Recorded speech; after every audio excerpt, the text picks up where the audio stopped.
Your ability to prioritize things as a leader is, again, something that always makes and breaks your business. If you cannot see what is an urgent fire and what is actually, okay, that one can wait, like that again, is something that is so, so important. Welcome back to Building Billions. I am beyond excited about today's conversation because little does Danielle know, I am a huge fan, and she has really impacted my experience as an entrepreneur, my belief in myself, because she co-founded this company called Boss Babe. If you haven't heard of it, you got to go look it up. They create unbelievable content specifically for women around the idea of making money and starting your own business and believing in yourself. And they have incredible content.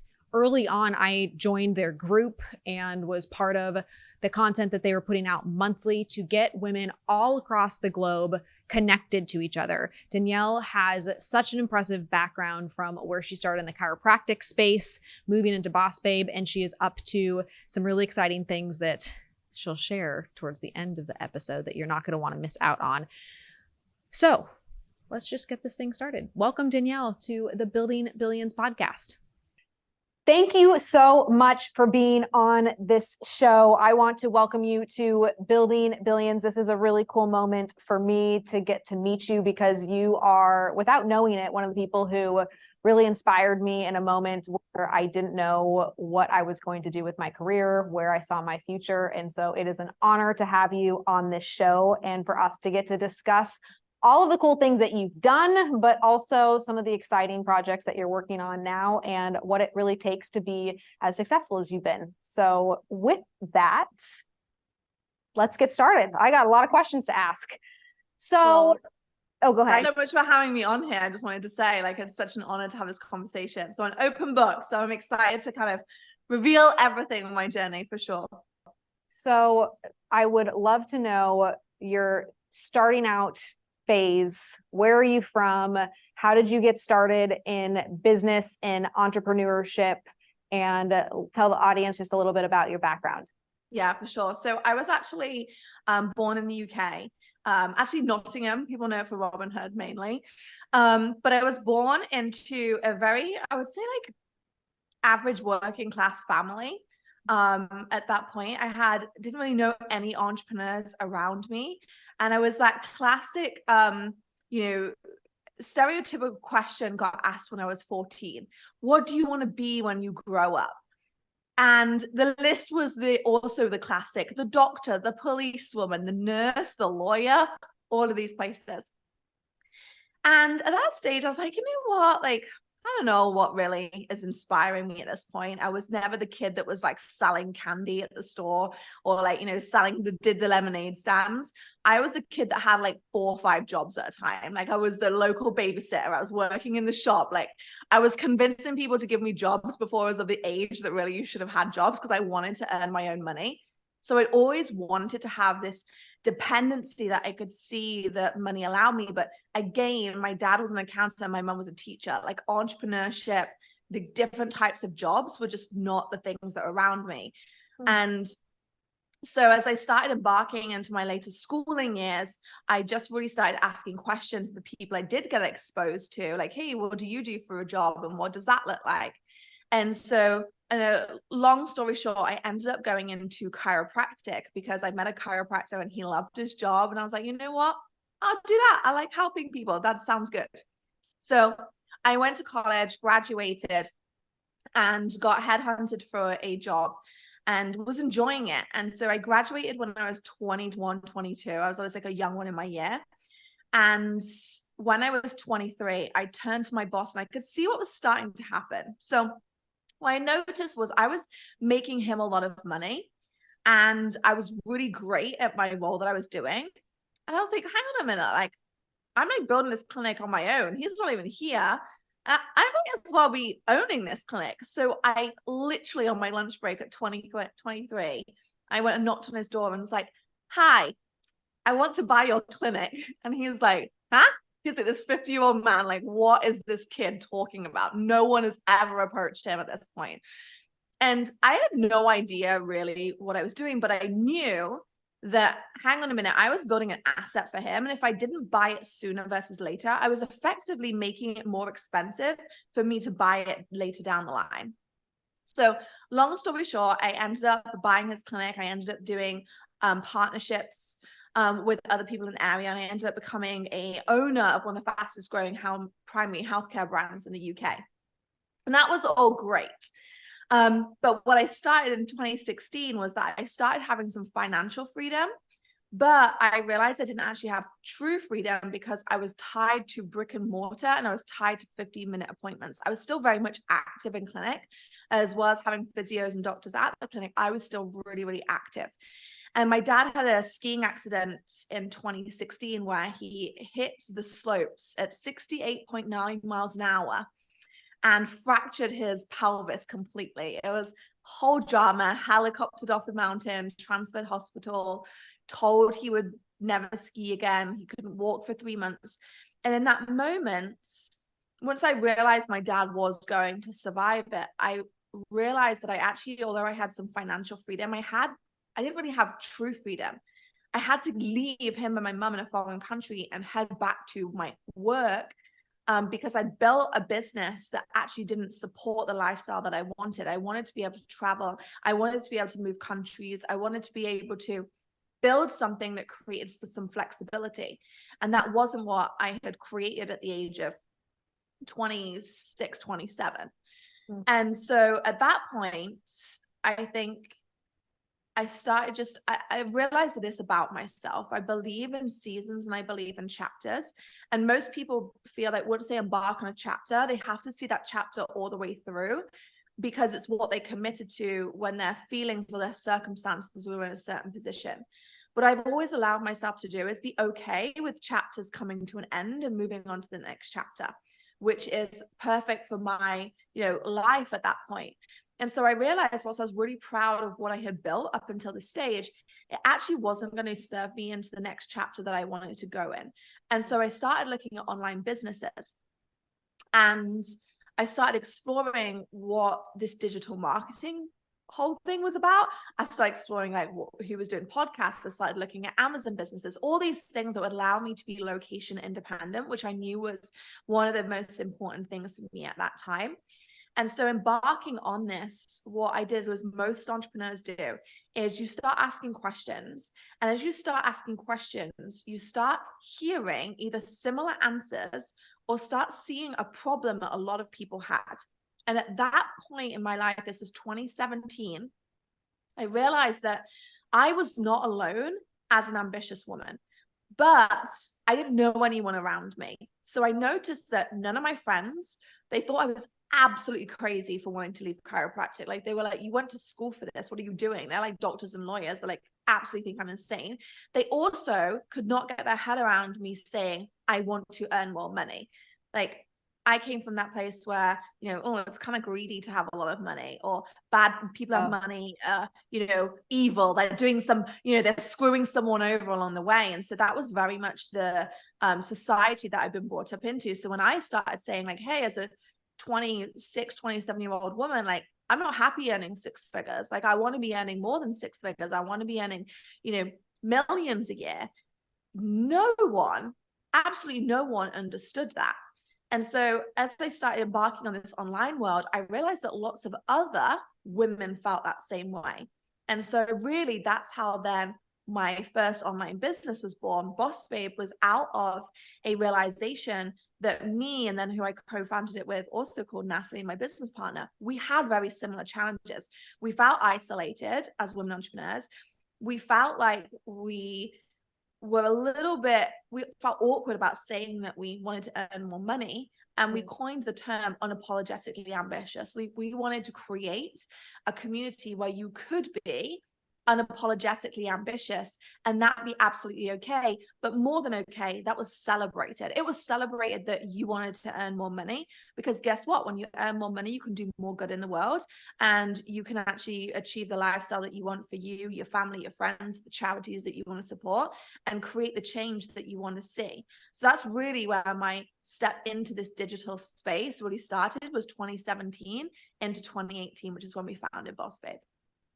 Unbelievable. And the success that you've had with Boss Babe has been incredible. Did you know that that was what was going to happen when you look back at it now? Did you have like those ideas and those visions and it turned out exactly how it is, or did that not work that way? Not at all. And I think any I mean, I've yet to come across an entrepreneur who's like, oh yes, I saw this happening exactly this way, and it was the textbook way of us doing it, and it all worked out fine. No, not at all. I think really speaking to, we were like really naive in the sense of so when I was doing chiropractic, I had a mentor and he asked me how much I wanted to earn a year. And so in dollar terms, I was probably earning around like $100,000. And I was like, okay, $200,000 is what I want to earn a year. And he's like, okay, that felt like a stretch for me at that time. Then he said, double it. And I was like, $400,000 a year? Are you freaking kidding me? How am I ever going to do that? Like, I think my dad at this point, just put it in context, my dad was earning like $60,000. Like I was not around wealth at all. And so when he started stretching me and saying like this $400,000, that's when I also started looking at opportunities different. I think when you start reprogramming your mind, and whether you're at that $400,000 mark or that, okay, I want to earn 40 million a year mark, like it always has to be like when you set that goal stone, you start looking at situations differently. And I think that's how we change situations we're in, is by really creating, okay, well, what is the vision I want? What do I want to earn? And then working backwards to how is that possible? And so when I started doing that, I set this $400,000 a year mark. And although it felt unattainable, when we did launch Boss Babe, because we followed, because I knew I didn't want to be earning $100,000 anymore. And so we put a stake in the ground that we wanted to be earning significantly more. That first year, we were in a way caught by surprise that we were actually in our first year of business did like 1.4 million, which for two women in their 20s at that point, who neither came from wealth, was kind of like okay, we can actually do this. And then it allowed us to, what I would describe as, reset and recalibrate our thermostat to understand, okay, what is actually possible in this space, and then how we went to grow that beyond that point as well. What are you most proud of that you've accomplished so far? I think the statistic, so I'm very like impact driven. And when we first founded Boss Babe in 2018, the statistic of women starting businesses in the US was 22%. So 22% of businesses founded in the year 2017, 2018 was 22%. In 2022, that statistic was 48%. So out of all the businesses founded, 48% were founded by women. And I think that is probably the thing I'm most proud of, because I really see how Boss Babe impacted that. You know, now there's lots of these, you know, women-led communities, but back then we were one of the first. No one else was really doing it. You know, we really were noticing a gap in the market and filled that. And in doing so, have allowed a lot more women to create financial independence themselves, which ultimately has a ripple effect on where they can spend their wealth, what they choose to spend it in. Women's products and women's services becoming better and better, and you know, actually being able to maybe leave relationships that are no longer serving them because they have their own financial security. So there's a positive ripple effect that I also really see from that I'm really proud of. Well, and you can't even see the full effect. I mean, that stat is amazing, but there are so many impressions and so many different people that you might not know. Like me, you wouldn't know that you've impacted me without me telling you that you've impacted me. And that's the power of social media and the power of what you guys were able to see very early on. And you were first adopters in this space, which is incredible. So yeah, the impact, I love that you're measuring it with the stats, but the stats, because I like, we're freaks about stats around here. It's like everything should be measured and things don't go by feelings. But the cool thing about what you're doing is you can measure the stats, but there's also this additional layer of impact that has taken place because of the work that you've done, where a big part of the impact is just immeasurable, but wildly life-changing for people. Yeah. And I honestly think that's the thing that's, you know, I don't think entrepreneurship is an easy route. I think it's a hard route, but also so is being employed. And I think you choose your hard by what you're really inspired by. And for me, I've always really been inspired by, okay, how can I like creating change and I like creating a difference. Like if I'm not actually doing something that's having meaning, why am I bothering doing it in the first place? And I think that's what unites a lot of entrepreneurs, is that they see something that they want to create change in, and they have the balls, shall we say, or the vagina, so you can say it that way too, to go after that. And for me, that's what's been really powerful and important is, measuring the stats within the company. I'm kind of like you now say, like obsessed with, okay, like what is the data showing us? But then also it is amazing to hear those stories. And if you affect one person, not only do you affect that one person, but you actually affect that whole maybe entire family that he or she is in, and the ripple effect down to children and other generations or friends. And I've personally seen that firsthand too. I'm sure you have as well. Like what actually happens with your family when you start pursuing your dreams, how many of them start pursuing their dreams because they're like, wait, I can do this. I don't have to be in a 9 to 5. And this works for me. So yeah, I'm very grateful that I've had the opportunity to do something I love so much. Beautiful. So people probably look at you and think she is so successful. She's so confident. Nobody can take away from you. I am certain that along the road, there have been major sacrifices that people probably don't see and aren't too familiar with.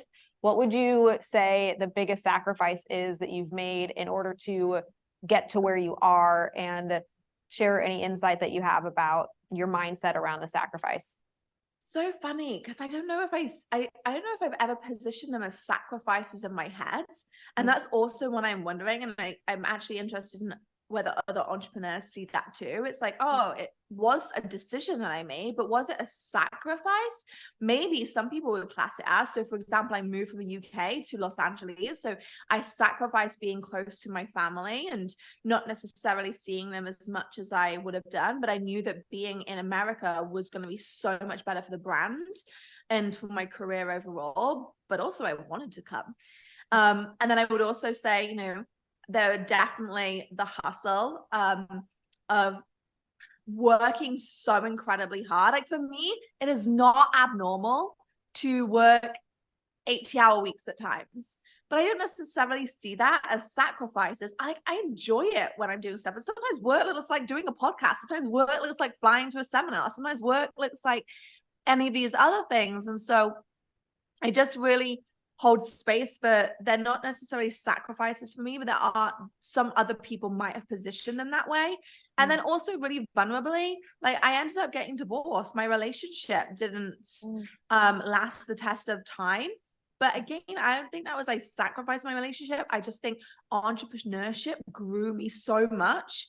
I was a completely different person when I met him at 18 to I was when I got divorced at 31, because how could I possibly not have changed during that time? And I think when you are doing something that requires you to evolve and learn at such a rapid speed, some people can stay with you in that journey and some people can't.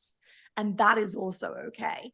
And so, yeah, some people might say I sacrificed my marriage. I don't think I sacrificed my marriage. I just think it came to a natural end because the difference between us, the mindset shifts between us became so great.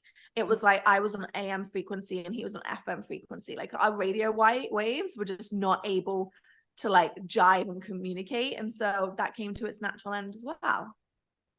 Interesting. It's fascinating, to think about how you're repositioning what a sacrifice is, because I would define all of those as sacrifices that you made, but to your point, you're not really thinking of them as sacrifices because you love what you're doing. You measure what you're doing with stats, so it's worthwhile. It's not just like you're chasing something around that isn't real. It's very real. And so the sacrifices aren't really sacrifices, even though they are. Yeah, that's the thing. I was like, oh, yeah, I did a podcast interview the other week. And so he asked me like, do you have any regrets? And I was like, no, like I definitely have mistakes that I've made. But like, if I didn't make those mistakes, would I be in these positions now? No, like I really believe in that whole like sliding door concept. And so it's very hard for me to look back on anything and say, oh, I wish I'd done this differently. because if I had, I then wouldn't have come to this point. And I'm always really grateful for where I am. And one of the pieces that I've really learned on my journey is to not be happy at the destination, but really learn to be happy now, because otherwise you're just chasing. You're just chasing continuously, and that doesn't feel good. So I really made a commitment to myself always to be happy on the journey. And if it looks like 80 hours work weeks, cool. What about those 80-hour work weeks make me happy? Is it that I get to work with really cool people that I really enjoy? Is it that I have a culture that I'm enjoying? Is it that because I'm traveling and I'm speaking a lot? What is that I get to be really grateful for? And then other times I'm like, oh, that was an easy week. I just worked the normal. And, I ultimately would never, I think I'm just very, very grateful because the life that I have now is so beyond anything that I ever dreamed when I was a chiropractor, or when I was 18, or when I was 21, when I was 23. And so it's very hard for me to, not be in total gratitude for that. Beautiful. I think about that often, where 10 years ago, I couldn't have imagined where I'm at today. And then I think, oh, well, what's 10 years from now going to look like? Yes. But I was so appreciative of who I was back then. And I wasn't a kid anymore. I guess I was still in my early 20s, but I just didn't know things, and I got to try new things, and I would absolutely go back and relive that. But now I think, okay, I'm going to think that in 10 years from now about what I'm doing right now. And so how do you balance, everybody does this differently. How do you balance I want to be in this next phase of my life, I want to be able to do this next thing, accomplish the next goal, while still totally appreciating the age you're in, the moment that you're in, and the balance between the two? Great question. And if there was a magic answer for this, that book's gonna sell out. I think it's everyone is different. For me, I've already realized that I live my life in seasons. That's what I've realized. And sometimes in a winter season, and the winter season might be like buckling down, not really seeing many friends, not really prioritizing family, just getting things done because things need to be done. And then I see my summer seasons, and this doesn't necessarily correlate with the actual seasons, but then I see summer seasons okay, I'm on a roll. I planted seeds. Things are moving. Things are easy. Things are in flow. Life is much easier on a day-to-day basis. And nothing lasts.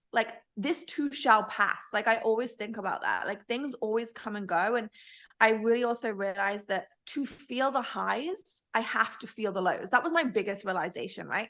Is if I was always happy, then would that really be defined as happy? Because that would just be my normal. So then that would just be the flat line. So it's when you realize that to understand when you are happy, you also have to understand when you feel sad. I actually really enjoy the shit show that goes on behind the scenes of businesses. It's fun. Everyone's the same. We all have it. Yeah. So I was just saying, I realized the polarity of life was actually what allowed me to know when I was doing well and when I wasn't doing well. So I think really getting my head around that allowed me to see that balance is the same. I think there's always times where family is going to take priority or business is going to take priority. And it doesn't mean either of those phases are necessarily easy. They just are those phases of things. When I was going through my divorce, I'll be honest, it took a lot of time and energy. For anyone who's been through a divorce, it's time consuming. And so therefore, was the business really getting my full priority at that point? If I'm really honest, probably not. It was probably slightly shifting towards personal at certain weeks or certain months when there was certain things going on. And that's okay, because then you get to swing it back and be okay, I'm completely free now. So let me double down on all of these things that need my attention. And so just really about, the balance always shifts. I've heard people talk about work-life harmony and seeing it in that place of being a way of it's not necessarily about trying to gain balance. It's about trying to harmonize everything that you're doing to play a tune together. And so I think that's also a really good way of looking at it. But if you beat yourself up too much about it, I think it's that guilt. So if you try and be everything to everyone all the time, then it's really difficult. Darius, my partner, and I, he's an entrepreneur too. And we have this system in the morning, that we have a little whiteboard on our fridge, and we have a scoring system 0 to 10. So if you put a 10 on the board, it means like you are feeling freaking amazing. Like you're on top of the world today. You like so much energy, you're pumped, you're happy, like you're feeling great. And then obviously like the lower down the scores is like, hey, I'm feeling sad, I'm at low capacity, or I just don't really have energy, I'm in a bad mood, like whatever that is. And we put that on the board every single morning, because what it allows us to see is, let's say I'm at a 10 and he's at a 5. I know that I can't lean on him that day. And actually, if anything, I need to be picking him up a little bit more, because guess what? We all go out of balance at times. Like none of us are perfect. None of us are feeling tens. But when you recognize that, and when you acknowledge, whether it's your partner or you recognize in your own life, okay, this side of my life is taking a little bit more time right now. Work is more of a priority, or family is more of a priority, or my, parents, like, need a bit more attention, or I'm moving house. Like you can just acknowledge that in a very similar system and be like, okay, work, like you need to like go on, you need to be down at the 5 right now because house needs me at 10, but you know what, next week that's going to flip.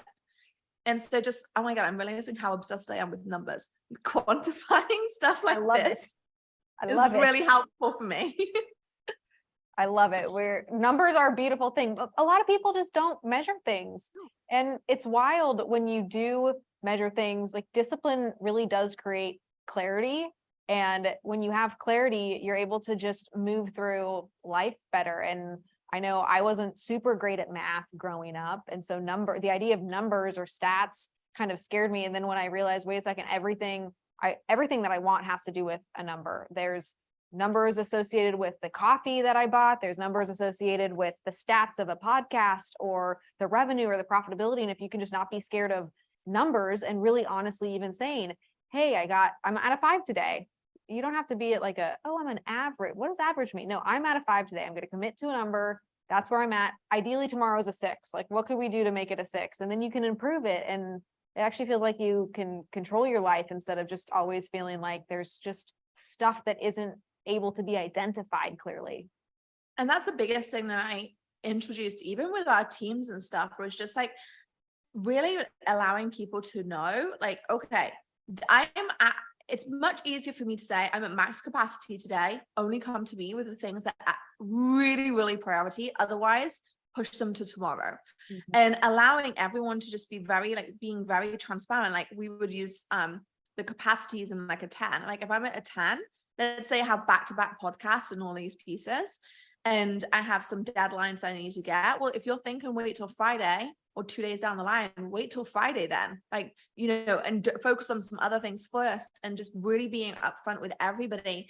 Because I think the biggest place that you can shoot yourself in the foot where you have a, multi-million-dollar business and you have team is you become a bottleneck if you're not careful. So one, creating systems to mean that they can get on with things themselves and empowering them to do those pieces, but also admit when you are a bottleneck. So either you can change a system, or you can be like, hang on a minute, like these are my days when I'll be like reviewing stuff, and otherwise don't come to me on these days because I cannot perform at my A game when I'm switching between, or context switching between financials and let's say podcasts, or financials and, creative work that needs a different part of me.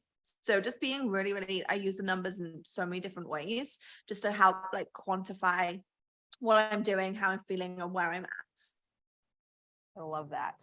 Speaking of teams are normally my favorite thing to talk about when we're not talking about numbers. So I would love to know, how could we tie numbers and teams together? I guess, okay, maybe like a pop quiz on how many people you've hired, fired, and your favorite experience with developing your skill set as a leader of people.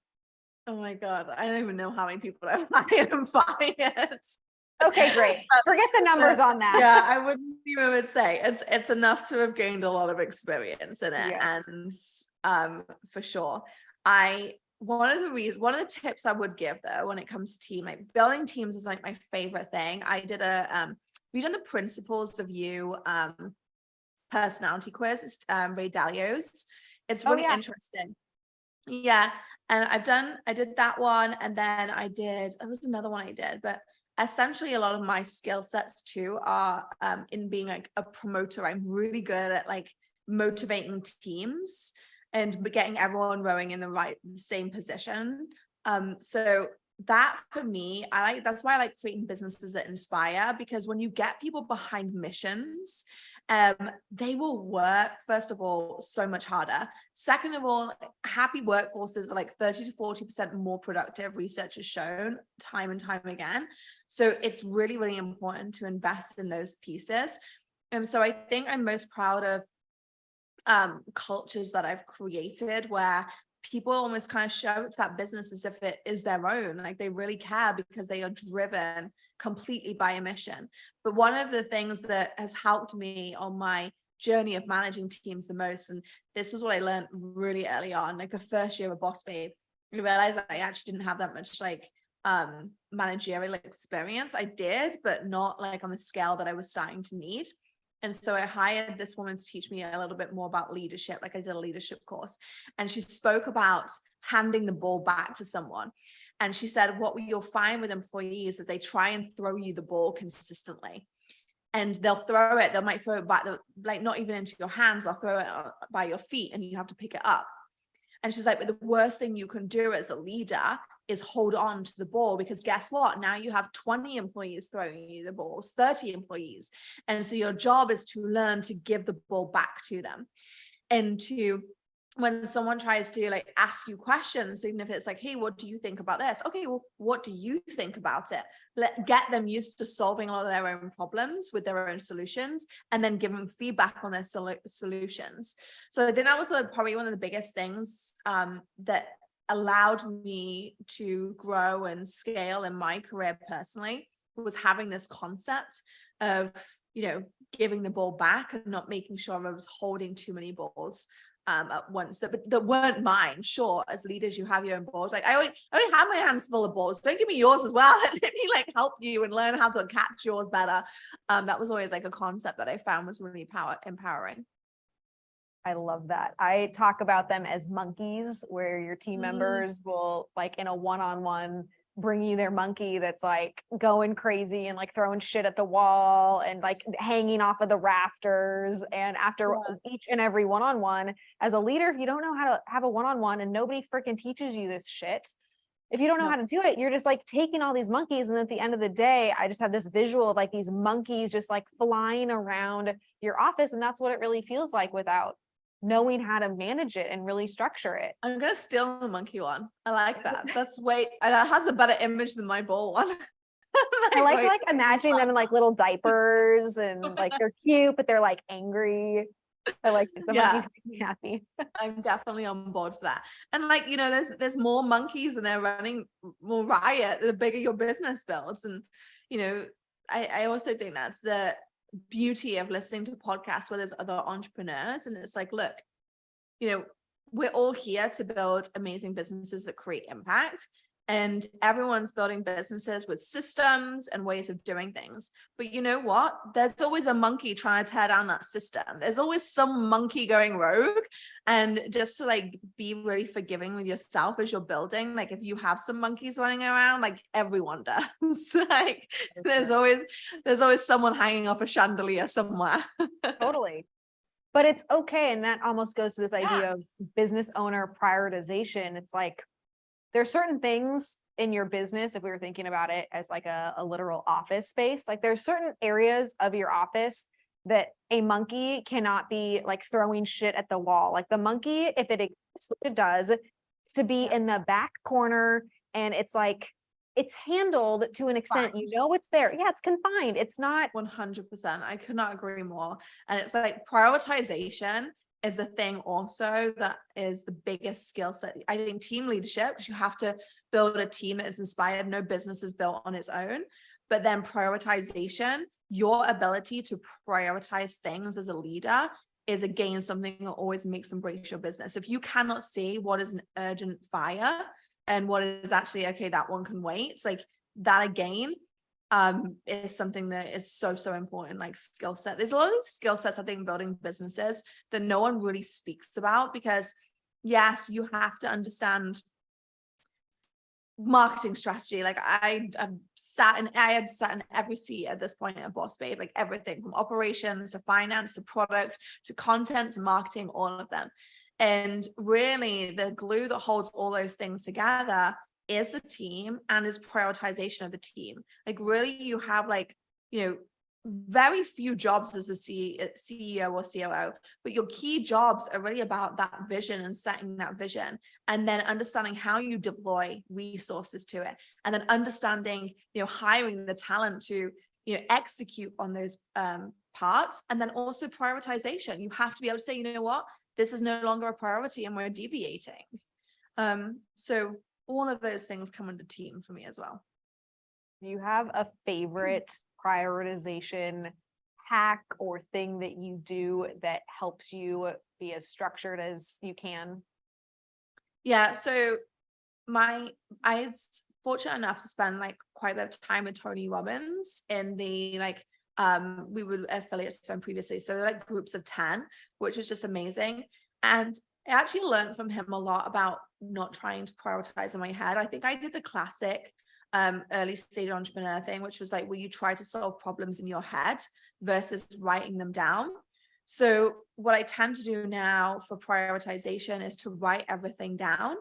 And then if I'm really feeling sassy about it, I put it in a spreadsheet and I write down time that it's going to take the team, profitability of like doing that project.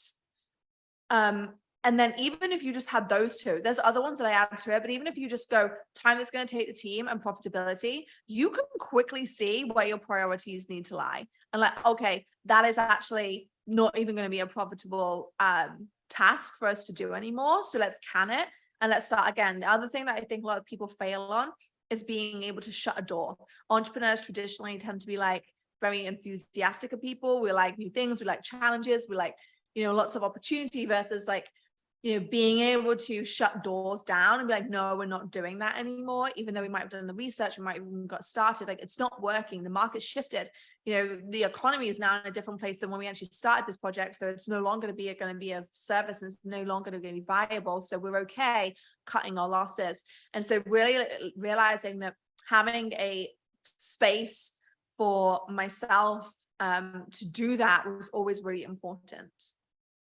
I love that. Well, speaking of priorities, I know that there is a massive shift taking place in your world. I would love it if you could share with the listeners what's happening and a little bit more behind why you're making this pivot.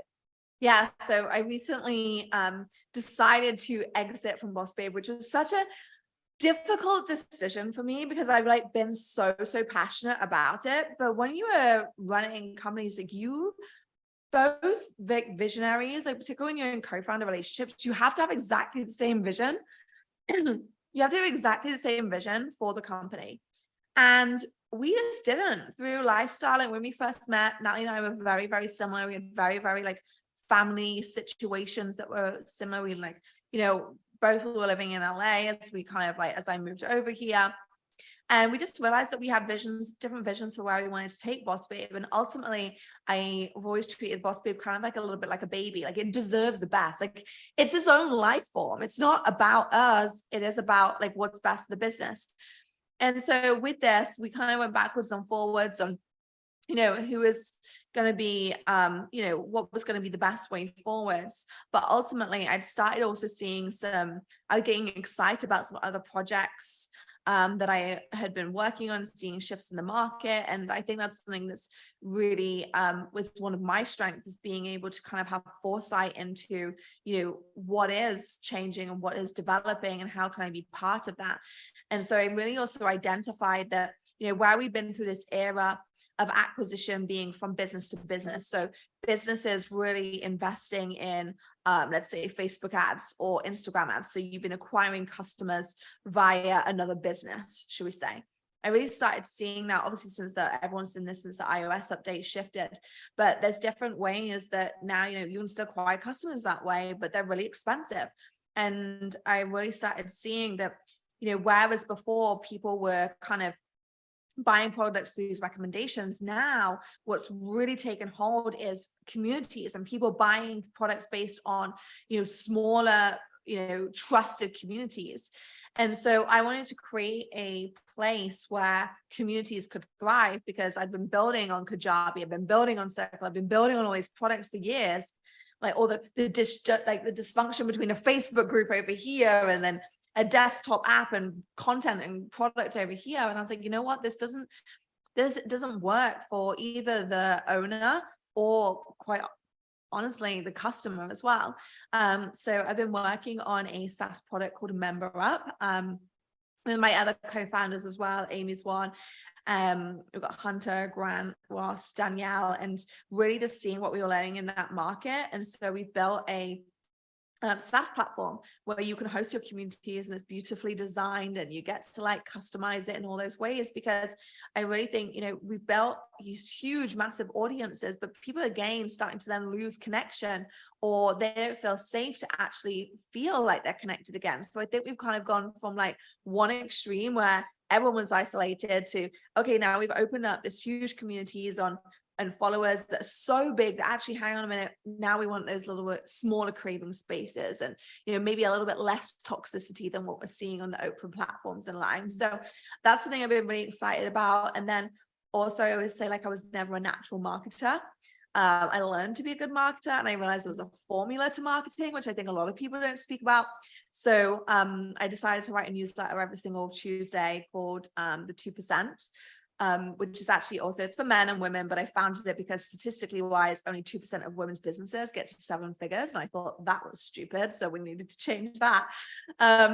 So I founded that newsletter, which I released just marketing strategy tips for anyone who's building businesses, like what's working. Like I broke down even just like don't case studies in there, like why did Barbie manage to do $1 billion? Like what were their marketing strategy? Or hang on a minute, what am I seeing working in the market right now? What am I seeing between buying emails via sponsorships or, actually working with influencers? So every week I just digest stuff that I'm seeing is working or isn't working in the market. So there's my little passion projects. So a couple of questions. How can people sign up to the 2% newsletter? Yes, I will give you guys a link. It's just, you can come to my Instagram account, Danielle Canty, and there's links in the bio, or you can do danielle-canty.com/newsletter. Like I said, it's completely free and it goes out every single Tuesday. And then I'll also give you guys a discount code to Member Up as well. I'll get that with memberup.com, but I'll give you guys a link and then you can use that for some like free trials and stuff as well. Beautiful. So is Member Up officially live and launched? It's live and launched. It's going. So yeah, really, really excited. So there are lots of new features coming as well. And yeah, I'm excited about the journey. I have so much respect for your ability to pivot. I feel like pivot was the thing like 2.5 years ago, but really when you look at your career from chiropractic to Boss Babe, now you're going to take over the SaaS platform world. It really is amazing that you're just like, okay, great. I'm here. I'm going to do great things. I have confidence in myself and I'm going to execute. And it really is admirable. Thank you. No regrets. And, as we were kind of sharing earlier, like there's no sacrifices, just doing our thing and having impact. And that honestly is what excites me. So I like the challenges. I'm not here for a quiet life, Natalie. Beautiful. I love it. Well, thank you so much for being on this podcast. Guys, make sure you check out the links in the description so that you can get signed up. I'm going to sign up right now for 2% newsletter because I want to know all of the things that this amazing woman is seeing with marketing trends right now. And then also for her platform, this will change how businesses are able to connect with their communities, it's businesses and influencers. Yeah, anyone who's beautiful businesses and influencers. We have like real estate people using it. Then we have influencers who are building their communities on it. We have educators. Yeah, it's actually been really interesting seeing some of the case studies come through of how people want to be utilizing it. So it's exciting. Well, I know that our businesses have all of those needs and a real reason to connect with you and your platform. So guys, do not forget to do that. And thank you for being on the show. Appreciate you, Natalie. Thanks for having me here. What an incredible podcast. She truly is amazing. And I'm beyond inspired by people who are able to do what she's done. She's just picked herself up by the bootstraps, trusted herself, gained confidence. And for this very first episode, I'm going to go through some of the things that I learned, and we're going to start calling this outro Natalie's notes. These are the notes that I was taking. Literally, I have my notes that I didn't type these up. Amazing Carolina typed these up. I had these notes that I was using for the podcast, but I have notes on the things that she said. So I wanted to share some of the key takeaways. And if you're interested in this format and you like this format, let me know, because I'll start doing this on every episode. So with that, first thing that I absolutely loved and thought was profound was her concept of stats. And it's something that just isn't talked about enough. We shy away from numbers so often. And when you're around people who are serious about what they want to achieve and the impact that they want to make, those people are serious about their stats.